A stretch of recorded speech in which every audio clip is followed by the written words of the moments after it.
नमस्कार बच्चों, स्वागत है आपका इस वीडियो में जिसमें हम कक्षा 9 के पाठ 17 बच्चे काम पर जा रहे हैं कविता की व्याख्या की चर्चा करेंगे। 3 पद्यांशों में हमने बांटा है, 1, 2 और बाकी जो बचा 3। तो शुरू करते हैं बच्चों। कोहरे से। अच्छा, ये एक छंद मुक्त कविता है। सरल भाषा में गहरे भाव व्यक्त किए गए हैं। कोहरे से ढकी सड़क पर बच्चे काम पर जा रहे हैं। सुबह सुबह बच्चे काम पर जा रहे हैं। हमारे समय की सबसे भयानक पंक्ति है यह। भयानक है, इसे विवरण की तरह लिखा जाना चाहिए, इसे सवाल की तरह। भाई, काम पर क्यों जा रहे हैं बच्चे, ऐसा आता है नहीं दिल में।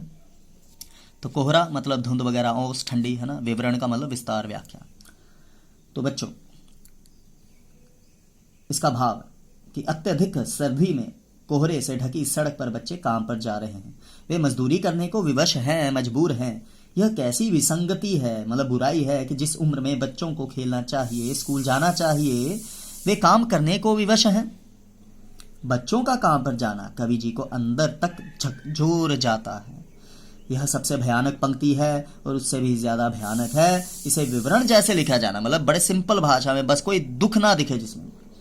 तो इसे सरकार, शासन, समाज आदि से पूछा जाना चाहिए कि बच्चे काम पर क्यों जा रहे हैं। बच्चे भविष्य हैं देश का।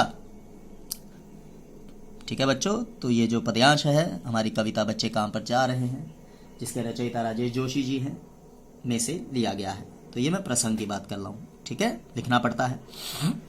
अब आगे बढ़ते हैं।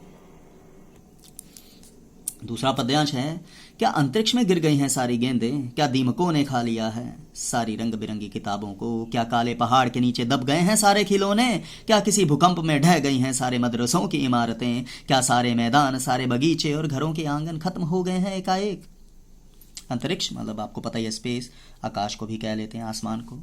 कविता के अनुसार मदरसे, पाठशाला मतलब उर्दू विद्यालय जो मस्जिद में होते हैं। तो बच्चों को काम पर जाता देखकर दुखी कवि जी पूछते हैं कि आखिर बच्चे काम पर क्यों जा रहे हैं भाई साहब। क्या उनकी सारी गेंदें कहीं अंतरिक्ष में गिर गई हैं, आसमान में चली गई हैं जो मिल नहीं रही, या उनकी रंग बिरंगी किताबों को दीमकों ने खा लिया है, क्या उनके सारे खिलौने पहाड़ के नीचे दब गए हैं,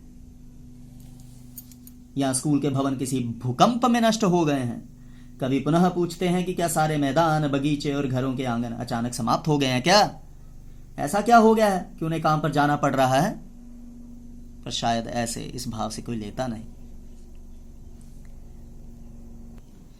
बच्चों, तीसरे पद्यांश की बात करते हैं।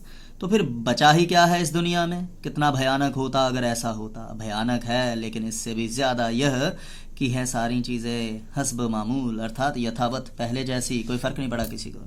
पर दुनिया की हजारों सड़कों से गुजरते हुए बच्चे, बहुत छोटे छोटे बच्चे काम पर जा रहे हैं।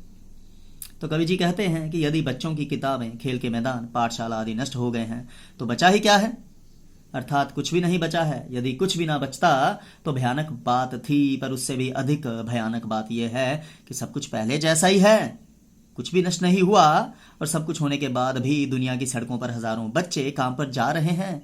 ये बड़ी भयानक स्थिति है, इसे कोई समझ नहीं पा रहा। क्या रमज है ये दुनिया की।